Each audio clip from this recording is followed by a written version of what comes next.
Buenas tardes, jóvenes. El día de hoy vamos a ver entonces razones trigonométricas de ángulo en posición normal y también los ángulos cuadrantales. Ya vamos a calcular las razones trigonométricas de dichos ángulos. Empecemos entonces por recordar lo que son ángulos en posición normal. Todo ángulo en posición normal tiene su lado inicial en el semieje positivo X y su lado final puede estar en cualquier cuadrante, en el primero, segundo, tercero o cuarto cuadrante. Lo importante que si yo conozco un punto que pertenece al lado final, yo puedo calcular las razones trigonométricas de ese ángulo del siguiente modo. Mira, este punto P pertenece al lado final del ángulo teta, ¿ves? Aquí, donde X es nuestro cateto adyacente y Y es cateto opuesto.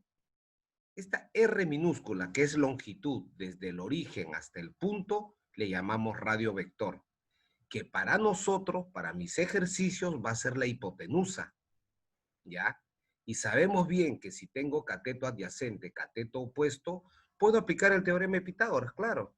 Cateto al cuadrado, el opuesto más el adyacente al cuadrado es igual a hipotenusa al cuadrado. De tal forma que sabemos por el bimestre anterior, definición de las razones trigonométricas, mira, seno opuesto entre hipotenusa, coseno adyacente entre hipotenusa, tangente opuesto entre adyacente. Y el seno con la cosecante son inversas. Coseno con secante, inversas. Tangente con cotangente, inversas. Mientras que coseno es adyacente entre hipotenusa, secante que es hipotenusa entre adyacente. Definición. Siempre que a mí me digan un ángulo en posición canónica estándar o en posición normal, siempre debo conocer un punto, las coordenadas de un punto que pertenece al lado final. Siempre X, mi cateto adyacente, Y, mi cateto opuesto. Si necesitas calcular la hipotenusa, aplicas teorema de Pitágoras. ¿Ya? Empezamos entonces con el ejercicio 1. Si alfa es un ángulo en posición normal, cuyo lado final pasa por 3, punto y coma, menos 2, estas son las coordenadas, calcule E igual cosecante de alfa menos cotangente de alfa elevado al cuadrado. Recuerda, el dato para ti es importante, ya no vas a graficar solamente con quién trabajo, profesor, con las coordenadas de este punto. Nada más. ¿Y eso qué me quiere decir? Lado final pasa por él. Inmediatamente, él es cateto adyacente y él es cateto opuesto.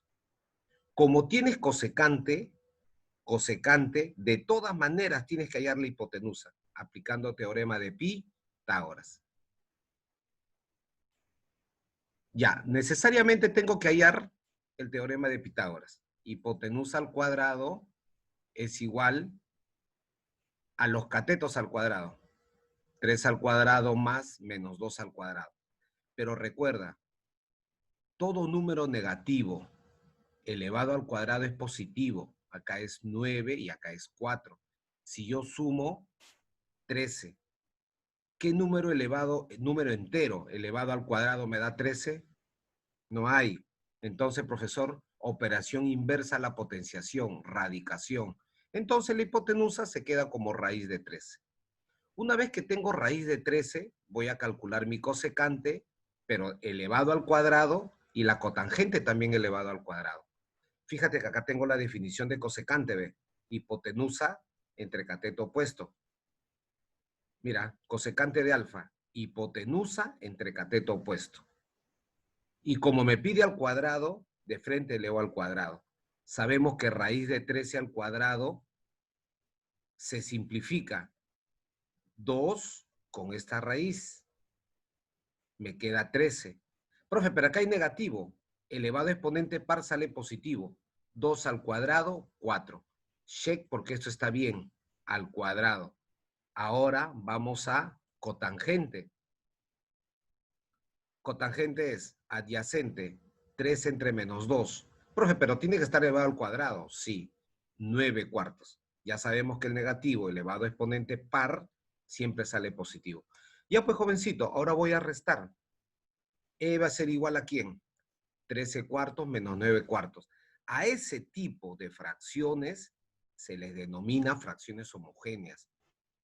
Cuando se está multiplicando no se emplea ese término, solamente cuando hay suma y resta. Entonces, tienen el mismo denominador, pero numeradores. 13 menos 9, 4. Y 4 entre 4, obviamente que ahí ¿cuánto te va a salir? 1. Y la respuesta vendría a ser lo que te estaba sugiriendo. E sale 1. De la misma manera vas a resolver el ejercicio 2. ¿Ya? Alfa es un ángulo en posición normal cuyo lado final pasa 5 punto y coma menos 2 por este punto, por la coordenada de este punto. Calcular E, tangente de alfa menos cotangente de alfa. Recuerda lo siguiente, pasa por ese punto, cateto adyacente entre cateto opuesto. ¿Ya? Recuerda, SOHCAHTOA, seno opuesto sobre hipotenusa, coseno adyacente sobre hipotenusa, tangente, cateto opuesto entre adyacente. Si la tangente es opuesto entre adyacente, la cotangente obviamente va a ser adyacente entre opuesto. Ahí sí, continúa con el ejercicio. Ya. Profesor, pero si me piden tangente y cotangente, no necesito la hipotenusa, porque la cotangente es cateto adyacente entre opuesto. No, no necesitas la hipotenusa, solamente es cateto opuesto y adyacente. Ya, entonces, ¿la tangente qué es? Opuesto entre adyacente, menos 2/5. Tenemos lo siguiente, tangente de alfa menos 2/5. Profesor, y la cotangente es la inversa, ¿no? Sí, es 5 entre menos 2. Si es 5 entre menos 2, el menos lo he colocado aquí, aquí, aquí en la raya de fracción. Una vez que tengo ello, voy a reemplazar, ¿ya? Cálculo E. Es tangente de alfa menos 2/5 menos cotangente de alfa. Pero, profesor, cotangente de alfa es menos 5/2. Claro, por eso acá aparece menos menos. Recuerda que este menos es él. No te confundas, estoy pintando de amarillo. Y este negativo viene del cotangente de alfa. ¿Estamos de acuerdo? Ahora lo que vamos a hacer, profe, menos menos, menos por menos, están juntos, pegados, más. Entonces me va a quedar menos 2/5 más 5/2. Acuérdate, voy a multiplicar en aspa. Tengo dos fracciones y son heterogéneas, diferente denominador. De la siguiente manera, mira, operamos aquí entonces. Puedes empezar por cualquiera, mira. 2 por menos 2. 2 por menos 2. Menos 4. 5 por 5. Más 5 por 5, 25. Y en el denominador, profesor, en el denominador va a ir el 5 por 2, 10. Ellos dos se multiplican. Profesor, acá donde yo te digo, ley de signos, un negativo con un positivo se restan y se coloca el signo de mayor. Ah, ya, profe, o sea, más, sí. Entonces va a quedar 21 décimos. ¿Estamos de acuerdo? 5 por 2, 10, que sería la alternativa D. Seguimos trabajando ejercicio número 3. Siendo teta un ángulo en posición normal cuyo lado final pasa por el punto menos 3, 1. En este caso, ya sabes, trabajamos con este punto perteneciente al lado final. Con él me pide calcular esta expresión T.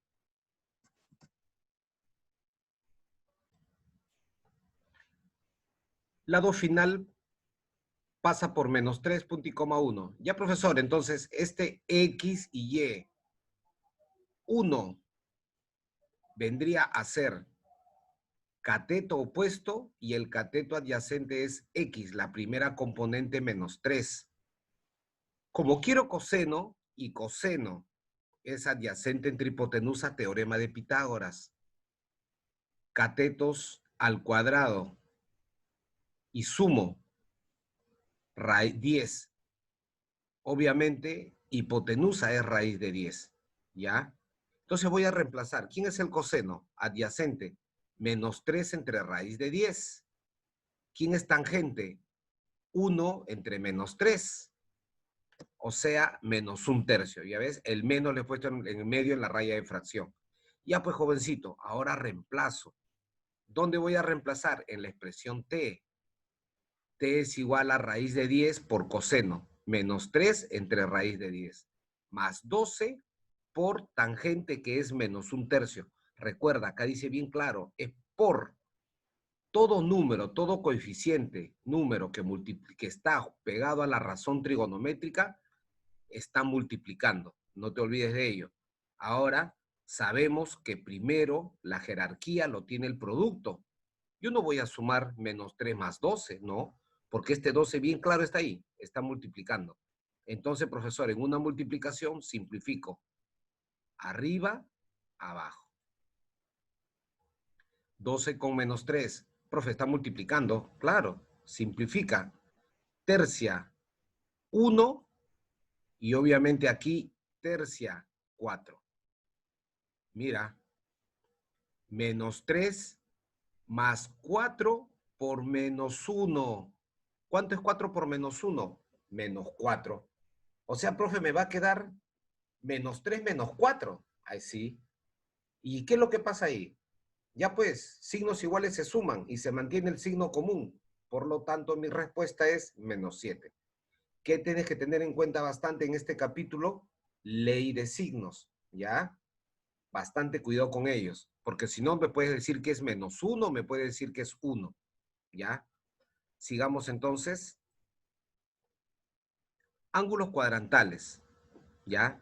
Son aquellos ángulos de posición normal cuyo lado final coincide con cualquier semieje del plano cartesiano. Los ángulos cuadrantales no pertenecen a ningún cuadrante. Eso ya lo hemos visto. Ahora, ¿cómo calculo yo las razones trigonométricas, profesor? ¿Razones trigonométricas de qué ángulos? Mira, ángulo 0, ángulo 360, ángulo de 90 grados, 180 grados, 270 grados. Todos ellos, jovencito, son los ángulos cuadrantales, ¿ya? En el plano cartesiano. 0 y 360 coinciden, sí. Cuando tú das 0, 360 coincide. Entonces vamos a calcular las razones trigonométricas de todos esos ángulos. El seno, el coseno, tangente, hasta la cosecante de dichos ángulos. Vamos a aplicar un método para calcular justamente las razones trigonométricas de los ángulos cuadrantales. ¿Ya?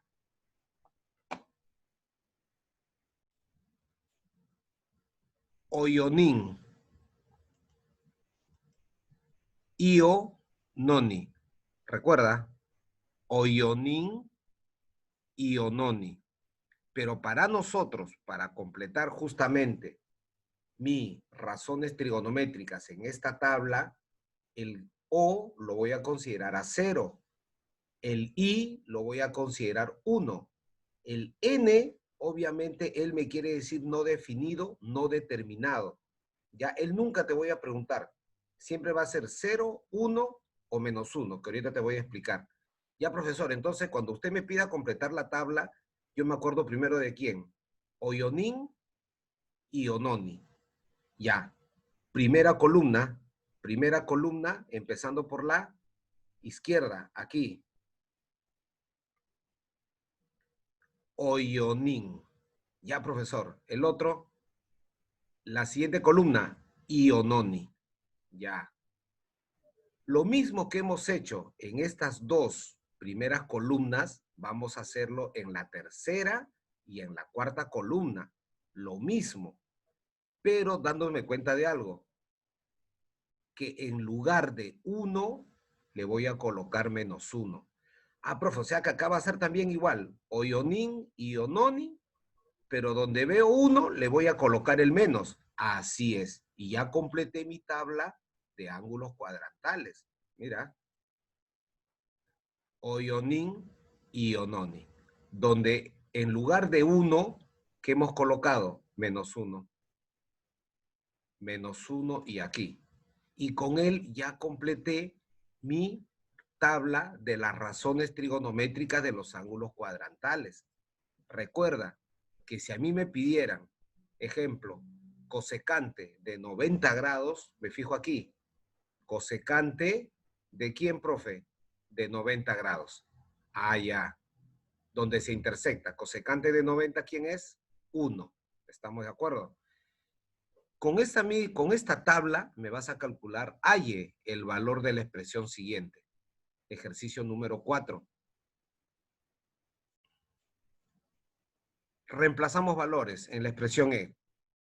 4 coseno de 180 grados menos 2 por seno de 90 grados más 3 por tangente de 360 grados entre secante de 0 grados menos cosecante de 270 grados. Solamente voy a reemplazar valores. Coseno de 180 menos 1, seno de 90, 1, tangente de 360, acá está, 0, secante de 0, secante de 0, 1, menos cosecante de 270, menos 1. ¿Y dónde están dichos valores? Están aquí, ¿ves? Coseno de 180, seno de 90, tangente de 360, secante de 0 y menos cosecante de 270, respetando el signo. Ahora, profesor, aquí dice bien clarito, bien, 3 por 0, 0, se cancela, se anula, ya no existe, porque es 0, ya. 4 por menos 1, menos 4, menos 2 por 1, menos 2, menos 4, menos 2. Profe, ¿por qué sumó acá? 1 más 1, perdón, 1 menos menos más 1. Signos iguales se suman. Menos 6 entre 2, menos 3. Mitad, mitad, menos 3. Y sería la alternativa D. Recuerda, ley de signos, ¿ya? Ejercicio número 5. Profesor, si tengo E que depende de X y es igual 3 seno de 12X menos coseno de 4X entre 2 seno de 6X, mira lo que me piden. ¿E de quién? E de 15. Entonces, lo que vamos a hacer es reemplazar en lugar de X, ¿qué voy a colocar, profesor? 15. O sea, sería 12 por 15, el ángulo 12 por 15, 180. Reemplazo y me va a quedar así, ¿ves? 3 seno de 180 menos coseno de 60 grados entre 2 por seno de 90. Este coseno de 60 es un ángulo notable, ¿ya? 60 es un ángulo notable. ¿Cuánto es el coseno de 60? Triángulo rectángulo 30-60, es un medio. Y aquí, cuando reemplazamos, me queda así. 3 por seno de 180 y 3 por seno de 180 es 0. Entonces, todo él también es 0. ¿Qué me está quedando? Coseno de 60 menos coseno de 60 un medio, entre 2 por seno de 90, que es 1. Ahora, lo voy a colocar de tal modo para hacer sanguchito, producto de extremos, producto de medios. Repito, el menos no se simplifica, el menos queda con él. Estaría así, ¿ves? 2 por 1, 2 y le he colocado entre 1. ¿Para qué, profesor? Para hacer esto. Producto de extremos entre producto de medios, aquí. Ahora sí, los extremos numerador, los medios denominador. Me quedaría menos un cuarto. Menos 1 por 1 y 2 por 2, 4. Y el menos se mantiene. La alternativa sería la alternativa